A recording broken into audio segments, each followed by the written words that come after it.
My name is Staff Sergeant Alice Patel, 29 years old, U.S. Army. I thought I'd faced every kind of enemy, until the one carrying my last name tried to take my home.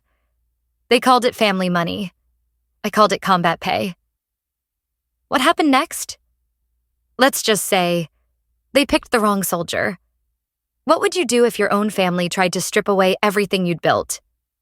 Drop your thoughts below, and hit subscribe for more stories of quiet strength and justice. I still remember the smell of fresh paint that afternoon. Clean, sharp, full of promise. The movers had just left, their boot prints fading from the oak floors I'd refinished myself. My duffel sat by the doorway like an obedient dog, waiting for orders.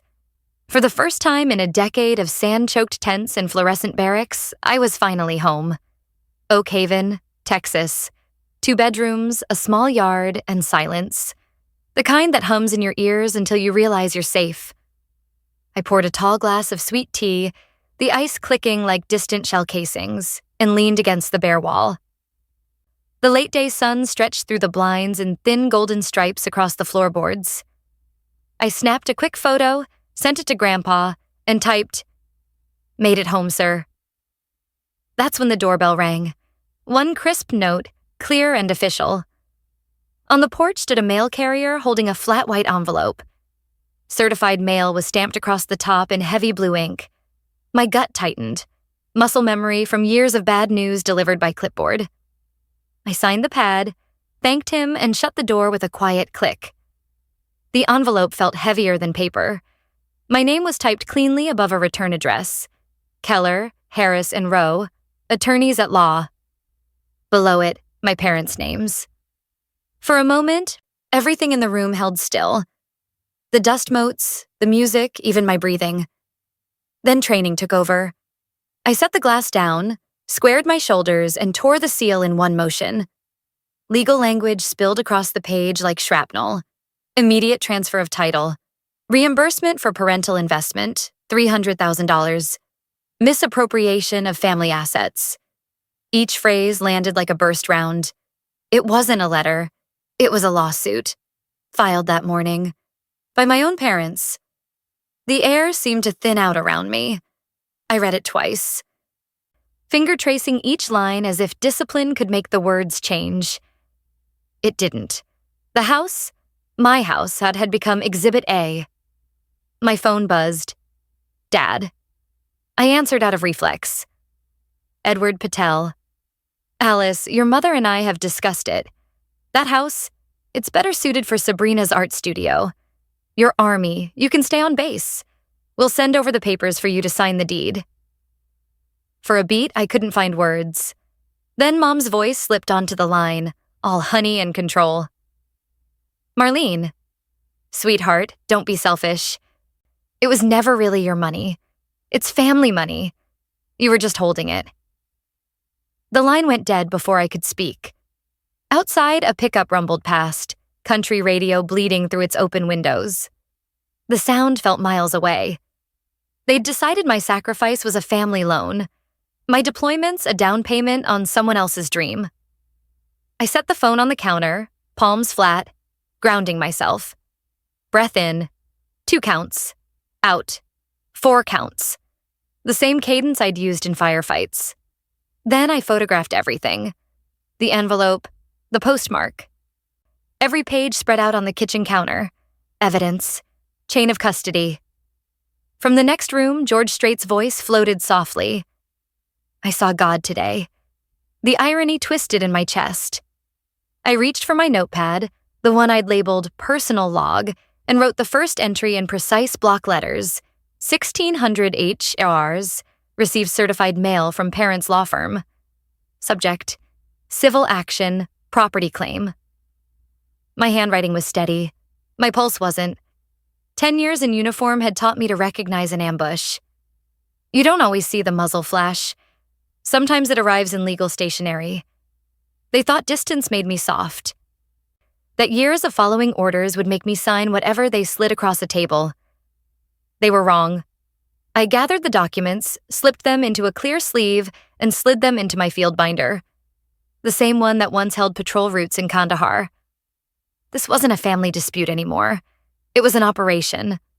And I wasn't the daughter they remembered. I was the soldier they created.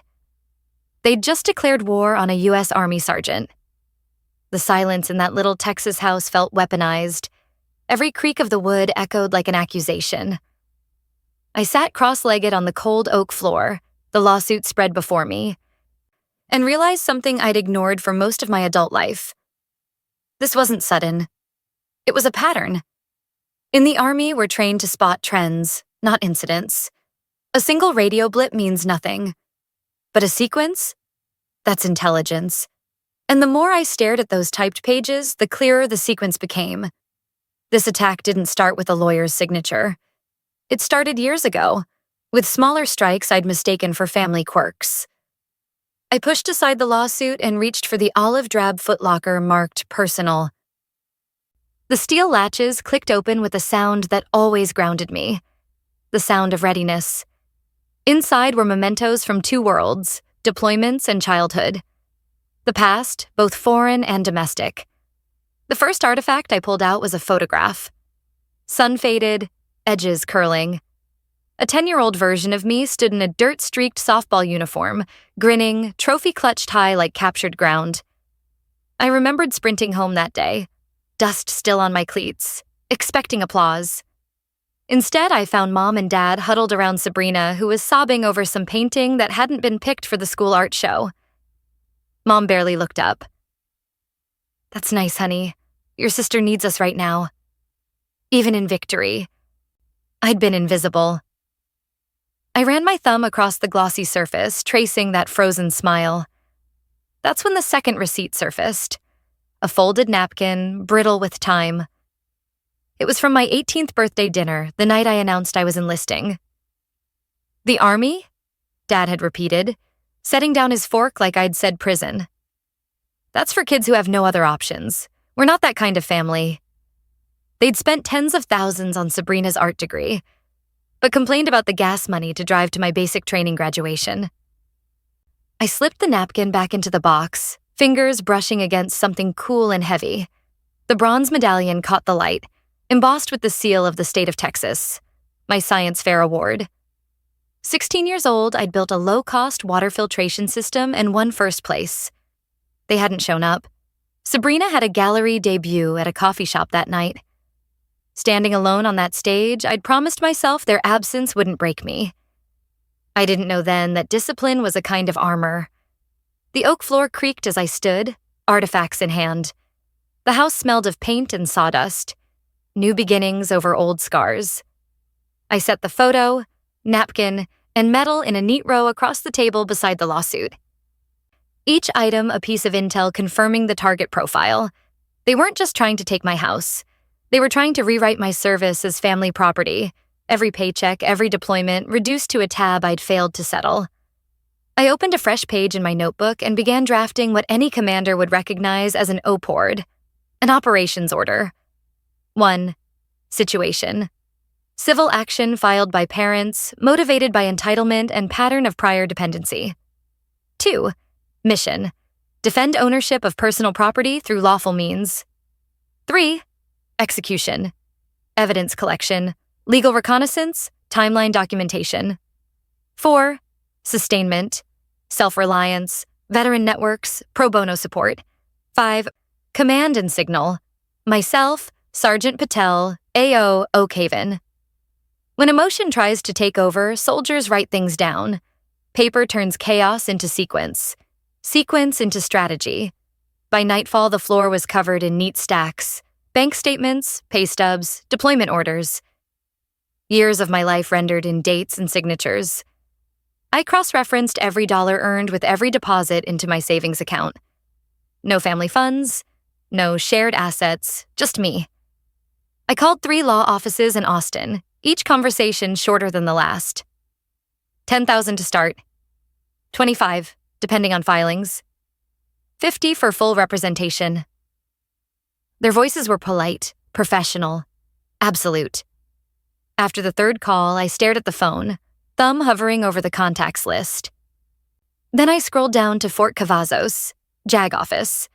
If I was going to fight this, I'd fight it the only way I knew how, by the book. The next morning, before the sun cleared the horizon, I'd be standing in front of a judge advocate general attorney, not as a daughter begging for fairness, but as a soldier presenting a case file.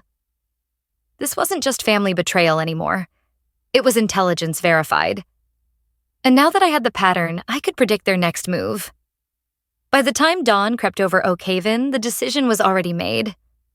I wasn't going to curl up and beg for mercy. I was going to document, strategize, and move. The Army had trained me to respond to chaos with structure, and now every lesson from the field was about to pay off.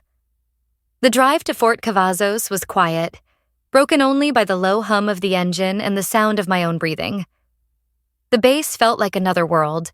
Clean lines, crisp salutes, the order that had always steadied me. Inside the JAG office, a young captain looked up from his stack of case files. His uniform was immaculate. His eyes tired but sharp. "Sergeant Patel," he said, motioning for me to sit. "What brings you in?" I handed over the folder containing the lawsuit. He skimmed each page, his brow furrowing deeper with every paragraph. "This," he said finally, "is what we call a frivolous and harassing action. They're trying to use the civil courts as leverage." My chest tightened. "Can you represent me?" He shook his head with genuine regret. "We can't. This falls outside our jurisdiction.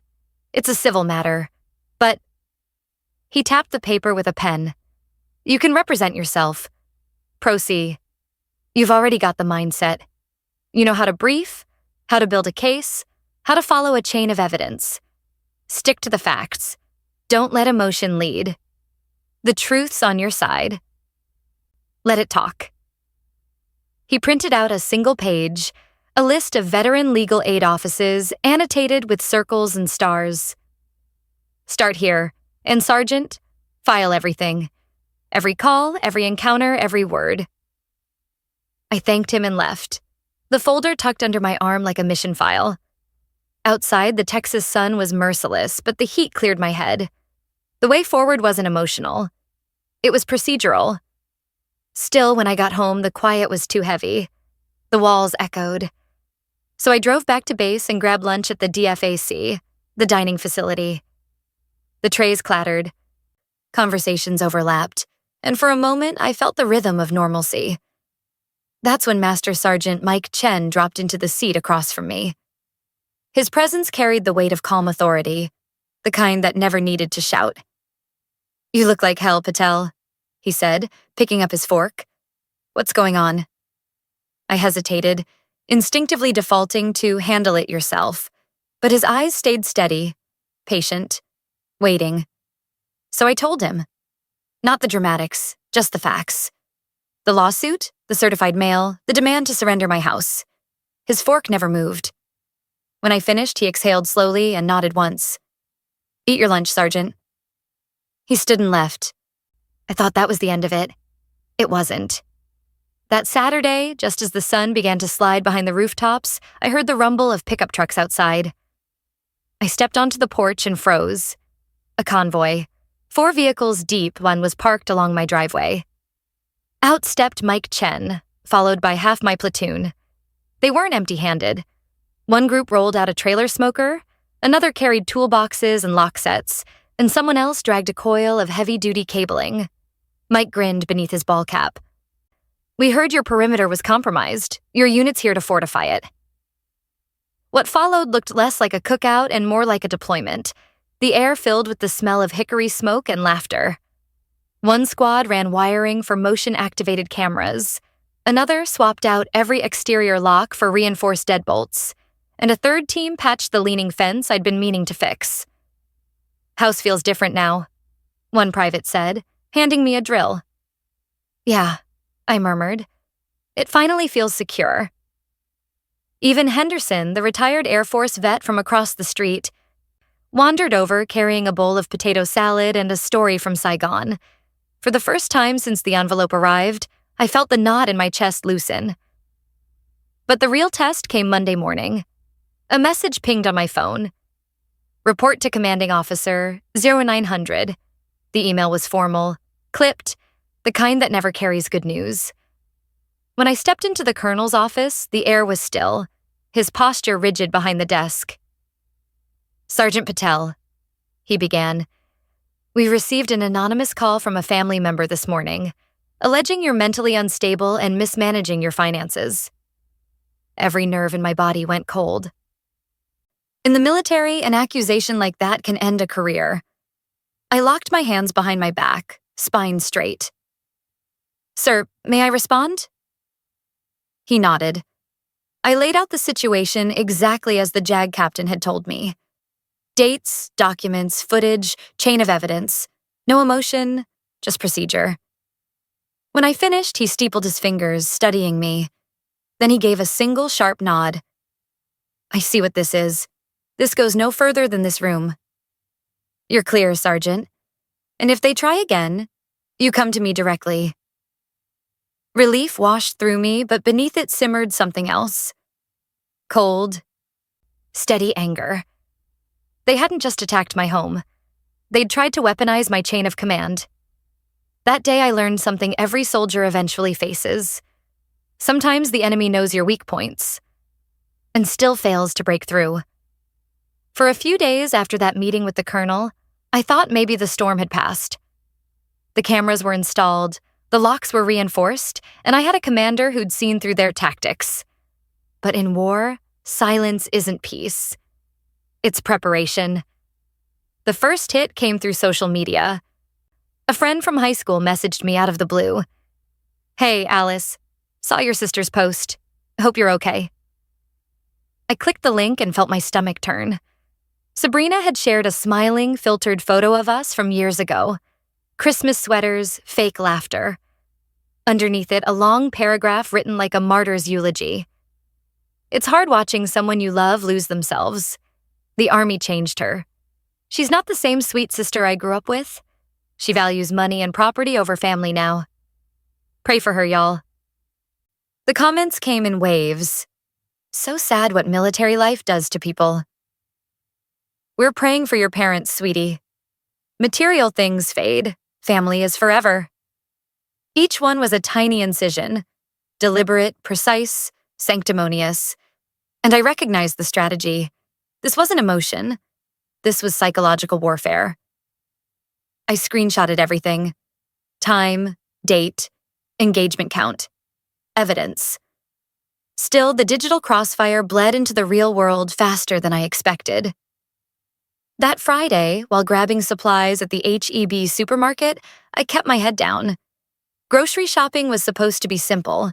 Predictable aisles, fluorescent hum, the faint smell of citrus from the cleaning station. For once, I just wanted to blend in. I was halfway through the checkout line when a familiar voice sliced through the noise. "Well, look who's shopping with that big government paycheck." The tone was syrupy, the words sharp. I didn't need to turn around to know. Sabrina. Her voice carried, engineered to draw an audience. I froze, hands tightening around the cart handle. The cashier paused mid-scan, eyes flicking between us. "Must be nice," she continued loudly, "buying a house on the taxpayer's dime while mom and dad struggle." My jaw clenched. My pulse steadied, not fast, not slow, just measured. Maintain bearing. Don't engage. I turned slightly, just enough to see her smirking a few feet away, Aunt Ramona standing behind her with arms crossed like backup. "What's wrong, little sister?" Sabrina said. "You've got nothing to say to the family that raised you?" Her voice dripped mock concern. Shoppers began to notice, heads turning, whispers building. My field instincts kicked in. Crowd forming, hostile verbal contact, low physical threat. I tried to roll the cart forward. She stepped in front of it, hand on the bar, blocking my path. "You think that house is yours?" she hissed. "You think those medals make you special? Everything you are, you owe us." Behind her, Aunt Ramona chimed in for the audience's benefit. "It's disgraceful. Suing your own parents, she should be ashamed." My throat burned. Not with tears, with control. When I finally spoke, my voice was low but clear, carrying just enough to reach the edges of the line. "Sabrina, move." She didn't. Her smile widened. That's when something deep inside, years of containment, of swallowing slights and minimizing wounds, finally broke its silence. You want to know what I owe? I said, stepping forward. 10 years of service, nights in the desert wondering if I'd see sunrise. Friends I buried under flags while you played pretend with paintbrushes. Every brick in that house was paid for with deployments you couldn't have survived a week in. The store fell utterly still. The only sound was the faint beep of an unattended scanner. That house, I said quietly, was built with my blood, my paychecks, and every breath I fought to come home with. It's mine. And you will not speak to me again. I let go of the cart and walked out, leaving everything, the groceries, the stairs, the whispered judgment. Outside, the Texas sun hit like a spotlight. The asphalt shimmered. I drew a long, steady breath, every inhale scraping against the edges of fury and pride. In the field, we're taught one rule. Don't fight where the enemy picks the ground. They dragged me into public to humiliate me. But from now on, every engagement would happen on terrain I controlled. In courtrooms, with records, not rumors. As I slid into my truck, I caught my reflection in the mirror. Calm. Collected. Eyes forward. They wanted a spectacle. What they got was a soldier preparing for war.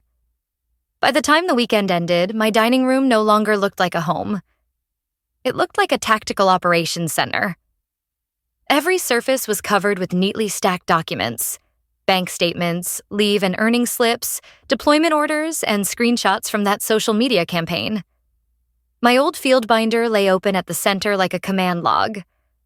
Its tabs color-coded and labeled with the same precision I used for mission briefs overseas. This was my new battlefield. And I wasn't walking into it unarmed. I spent each night preparing my case binder the same way I'd prepped convoy manifests in Afghanistan. Slow, deliberate, and absolute. Each page slipped into a plastic sleeve, each tab labeled in bold black marker. LES, mortgage records, communications, incident reports, command memo, affidavits. The first major reinforcement came from my grandfather. He'd kept receipts, literal ones. 15 years of bank statements that painted a crystal clear pattern. Regular transfers from my parents' account into Sabrina's, labeled art supplies, living stipend, rent. Tens of thousands over the years. My parents hadn't just supported her. They'd subsidized every bad decision she ever made. He also sent their old tax returns. In each, they'd claimed Sabrina as a dependent well into her late 20s. Fraud on paper, plain as day. But the final nail came tucked inside a manila envelope at the bottom of the box. A notarized loan agreement between my parents and Aunt Ramona. The terms were vague, the debt substantial, and suddenly their motives snapped into focus. They weren't trying to reclaim family money. They were paying off their own. Still, I needed corroboration. I reached out to my cousin Thomas, a former Marine turned contractor. I hadn't spoken to him in years. When I told him what was happening, he gave a low whistle. They pulled that on me too, he said. Wanted me to invest in Sabrina's art collective. When I said no, they froze me out. You're just the next target. He agreed to write a sworn affidavit, signed and dated, detailing their identical manipulation. That document became Exhibit F. By the end of the week, the binder weighed nearly 10 pounds. Each page wasn't just evidence, it was ammunition. The day of the hearing, I wore my Army service uniform. Not for intimidation, not for theatrics, but because it reminded me who I was. Every ribbon, every brass button was earned. Every crease pressed the night before like armor. The Bell County Courthouse loomed gray and still under a pale sky. Inside, I spotted them instantly. My parents seated front row, dressed in black like mourners. My sister in muted beige, eyes downcast. Aunt Ramona behind them, lips pursed. Their lawyer, a slick man with silver cufflinks, hovered nearby, the scent of expensive cologne clinging to his suit. When the judge, Eleanor Vance, entered, the room stilled. She had the look of someone who'd seen every flavor of family war and was long past sentiment. Their attorney went first, painting his performance in broad, tragic strokes. "This is not about money," he said, his voice dripping sympathy. "It's about gratitude, about a daughter who's forgotten the hands that raised her." I didn't flinch. When he finished, the judge turned to me. "Ms. Patel, you're representing yourself?" "Yes, Your Honor." "Proceed." I stood. My palms didn't shake. My voice didn't rise. I laid out facts, not feelings. This home was purchased entirely with income derived from 9 years of active duty pay and deployment entitlements. Exhibit A, leave and earning statements. I handed them to the clerk. The judge skimmed them, nodded once. I turned toward my father. "Sir, can you point to a single transfer from your account into mine?" He hesitated. We supported her. We paid for food, clothes, direct contributions toward the purchase of this property, sir?" "No." I pivoted to my mother. "Ma'am, do you appear on the title or deed of this property?" She dabbed her eyes. "Family doesn't need paperwork." "So that's a no?" She glared. "Yes. No." When I called Sabrina, she walked to the stand with the affected grace of someone auditioning for sympathy. "You claim this house was intended as an art studio," I said. "Do you have a business plan? Licenses? Funding?" "I assumed Alice would help with that," she murmured. The lawyer shifted uncomfortably. The judge's eyebrows rose. Then I laid down my final exhibits. Exhibit D, 15 years of transfers to my sister labeled personal support. Exhibit E, tax returns falsely listing her as a dependent. Exhibit F, a notarized loan agreement tying their witness, Ms. Evans, to my parents' financial debt. The courtroom fell silent. The only sound was the rustle of paper as the judge read. When she finally spoke, her voice was cool steel. "This court has reviewed the evidence. The plaintiff's case is without merit. An abuse of process for personal gain. Case dismissed with prejudice. Costs to the plaintiffs." The gavel struck once. I let out a breath I hadn't realized I was holding. 10 years of discipline collapsed into a single exhale. Behind me, I heard my mother's voice rise, shrill and hollow. "You're no daughter of mine." I didn't turn around. Some battles you win not by shouting, but by standing straight, silent, and letting the truth do the talking. Victory in the courtroom didn't feel like triumph. It felt like silence. The kind that follows an explosion. I walked out of the courthouse with my binder tucked tight against my chest. The same binder that had carried me through nights of fear, fury, and preparation. My grandfather was waiting just outside, leaning against his old Chevy with a quiet half-smile. He didn't say congratulations. He just handed me a cup of coffee and said, "Let's go home." The drive back to Oak Haven was long and wordless. The Texas landscape rolled by. Sunburnt fields, rusted mailboxes, the occasional cow turning its head as if it knew. I'd won the battle. But somewhere deep down, I knew the war wasn't over. It took only 3 days for the next strike to land. I woke early, planning to go for a run. The air was cool, the kind that bites at the edge of your lungs. I opened the front door and froze. Across the fresh white paint, red spray paint screamed a single word: traitor. The lines dripped down like blood. I didn't flinch. I didn't shout. I just turned on the porch light and checked the angle of the nearest security camera. The same one my platoon had installed weeks earlier. 2 minutes later, I was watching the footage on my laptop. The timestamp read 2:14 a.m. The video showed Aunt Ramona's beige sedan pulling up to the curb. She stepped out, looked over her shoulder, then shook a can of spray paint and began scrawling on my wall. Clear. Unmistakable. The next morning, I drove back to the Bell County Courthouse, not to defend, but to attack. Inside, I stood before a different judge this time, my binder open to a fresh section labeled Post-Trial Incidents. "Your Honor," I said evenly, "the plaintiffs have continued harassment following dismissal. I'm filing for a permanent restraining order against all 4 parties: Edward, Marlene, Sabrina, and Ramona Evans. I submitted the video footage, high-definition stills, and a sworn statement from my neighbor, Henderson, the old Air Force vet, who'd woken to the sound of a car idling.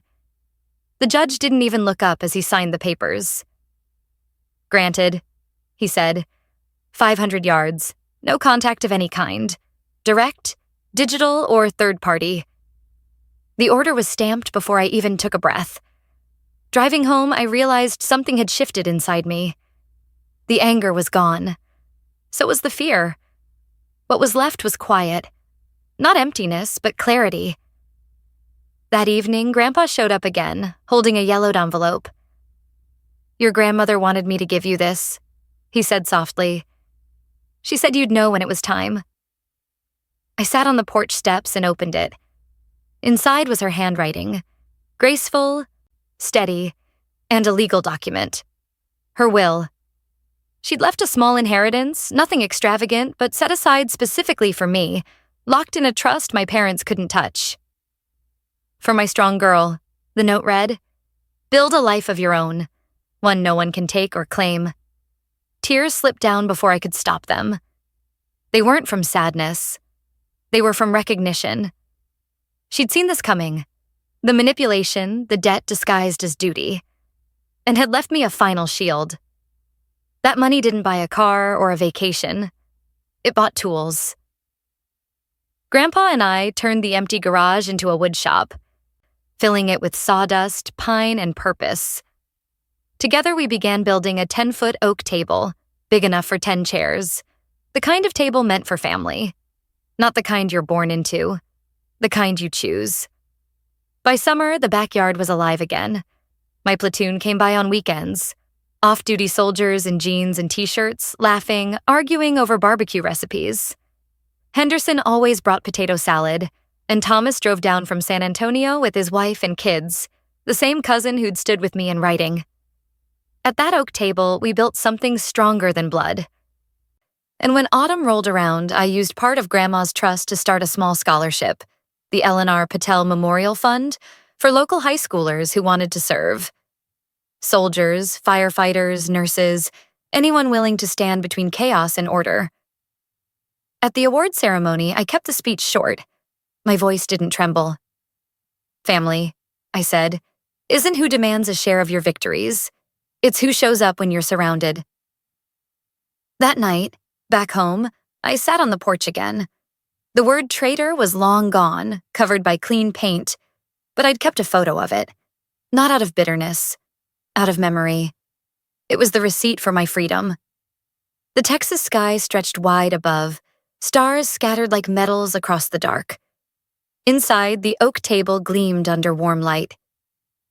Laughter drifted through the window, real, unforced, loyal. For years, I thought strength was silence. But now I understood. Strength is knowing when to speak, when to stand, and when to build again. Some wars end in noise. Mine ended in wood dust, laughter, and the steady beat of my own heart. A year can feel like a lifetime. And in mine, it did. The woman who once sat on a bare oak floor, surrounded by lawsuit papers and betrayal, no longer lives here. Not really.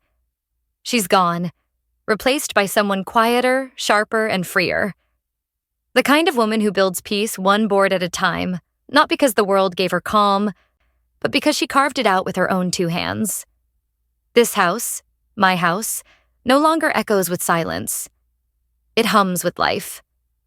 You can hear it in the low laughter of my platoon when they gather around the oak table Grandpa and I built. You can smell it in the mesquite smoke curling from the grill, or the sawdust drifting through the garage as we start another project. Every inch of this place once felt like a battlefield, a map of fear, hurt, and defense. Now, it's a sanctuary. The word traitor that once dripped across my door in red paint is long gone. But I kept the photo. I don't keep it for pain. I keep it as proof. The proof that sometimes you have to lose everything familiar to find what's real. I've learned that family isn't defined by who shares your last name. It's defined by who shares your burdens. It's the sergeant who shows up unasked, the neighbor who knocks with a meal, the grandfather who quietly loads evidence in a box because he knows you'll need it someday. The people who demanded my obedience, they called that love. But love doesn't keep score. Love doesn't hand you a bill for your own sacrifice. And for anyone out there listening, anyone who's been told they owe their existence to someone else's ego, hear this. You don't owe anyone your peace. Not parents. Not siblings. Not a single soul who uses guilt as currency. The law gave me protection. My training gave me clarity. But my real strength came from understanding one truth. Respect should be given, not negotiated. You shouldn't have to wear a uniform, earn a medal, or survive a war zone just to be seen. Sometimes the hardest war you'll ever fight isn't overseas. It's in your own living room, against the people who taught you how to walk, but never learned how to stand beside you. Now, when I sit outside under the Texas sky, I think of the people who built me, and the ones who tried to break me. Both had their roles. One gave me the tools, the other gave me the reason. That 10-foot oak table in my dining room, it's more than furniture. It's a reminder that peace isn't inherited, it's constructed. Every laugh shared there, every meal passed, every story told. That's another nail, another board, another piece of the home I fought for. I no longer wait for apologies. I don't crave recognition. The life I've built is its own vindication, solid, grounded, and mine. If you've ever been underestimated, told you were too quiet, too obedient, too different to stand tall, remember? Still waters don't mean weakness. They mean depth. The people who mistake silence for surrender have never heard a soldier speak when it's time to be heard. And now, I want to hear from you. Have you ever seen someone written off only to rise and prove every doubt wrong? Tell me in the comments. And if this story stayed with you, hit like, subscribe, and share it with someone who needs to remember what strength looks like in silence. Because here at Echoes of Revenge, we share stories that remind the world. Quiet doesn't mean weak. And tomorrow, another story awaits.